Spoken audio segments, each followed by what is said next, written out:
opportunité avec peut-être environ 1 minute à faire. On bloque bien du côté de Gauthier, une fille qui a eu un gros travail à faire cette saison. Et là, on s'échappe quelque peu. On aura une opportunité, on tire et c'est l'arrêt de Oliverio. Et là, quand même, le Rouge et Or qui continue.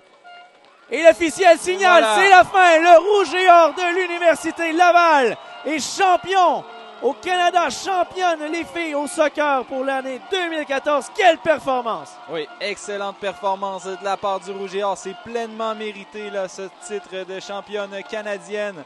Un très mauvais match de la part des Spartans, mais chapeau, chapeau au Rouge et Or. Tout le monde est venu contribuer à cette performance-là. Vraiment, c'est pleinement mérité. Il n'y a pas une joueuse qui ne s'est pas présentée aujourd'hui dans le match. On l'avait dit au départ. On se devait d'avoir un match parfait. C'est exactement ce qui est arrivé là.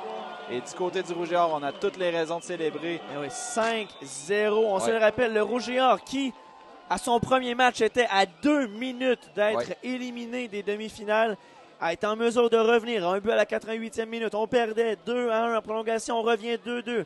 On gagne finalement au 5e tir de la fusillade.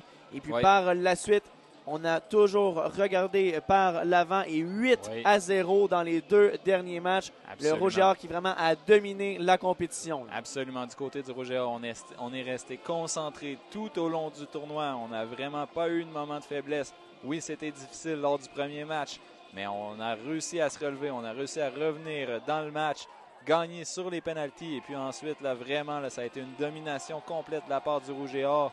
Oui, contre Fraser Valley, on a eu de la difficulté à débloquer, mais là, aujourd'hui, dès le départ, on a eu un but très rapidement de la part de Joël Gosselin.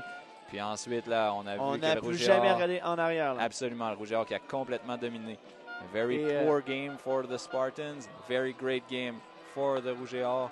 So it's no surprise that they end up winning the title. Et là, on fait ça pendant que de l'autre côté, on attend pour donner la main. Mais il faut dire, le Rouge et Or, c'est plus que 11 joueuses sur le terrain. C'est une grande équipe. Et puis sur le terrain, on a tous les acteurs vraiment de cette réussite qui sont présents.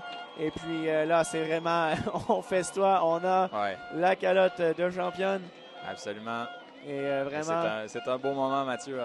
Comme je te disais hier, on n'aura pas nécessairement la chance de revivre ça souvent. Je pense pas qu'on va nous payer un billet championnat canadien pour l'an prochain, nous autres. Absolument. Là, on a le championnat canadien à la maison et en plus, l'équipe qu'on a suivie toute la saison, le Rouge et Or, qu'on connaît très bien, qui remporte la finale là, au championnat canadien.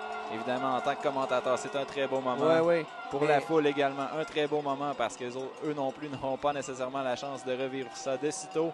Et évidemment, pour les joueuses, incroyable. Et du côté du Rouge et Or, il faut le mentionner, là, on a quand même une équipe très jeune. On a, des attaquantes et des milieux de terrain de 4e et de 5e année, mais l'an prochain, assurément, on perd et Marcotte et on perd Guy.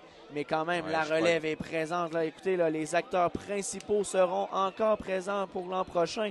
Et cette fois-ci, gageons que personne ne va sous-estimer le Rouge et Or. Là. Effectivement, on va perdre des morceaux importants du côté du Rouge et Or pendant la saison morte. Évidemment. Mais il faut dire qu'au début de cette saison, on savait qu'on avait une équipe très solide, très capable d'aller remporter ses honneurs pendant que le Rouge et Or remercie la foule.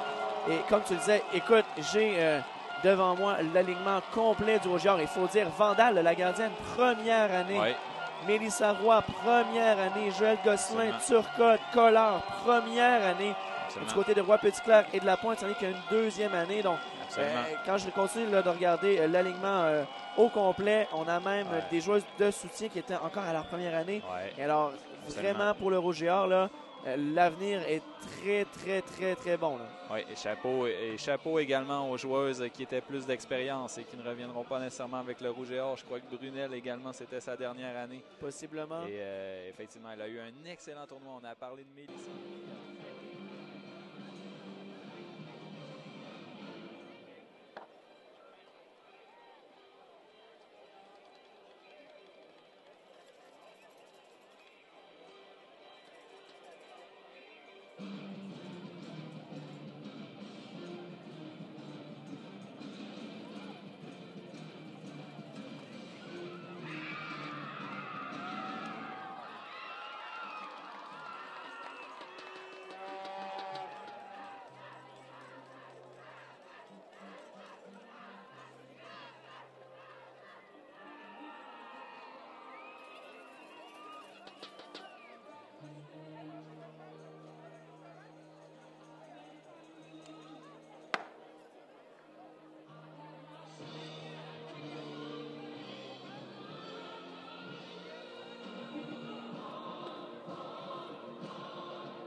Nous invitons maintenant les anciennes joueuses de l'équipe féminine du Rouge et Or à venir sur le terrain pour prendre une photo avec les nouvelles championnes nationales.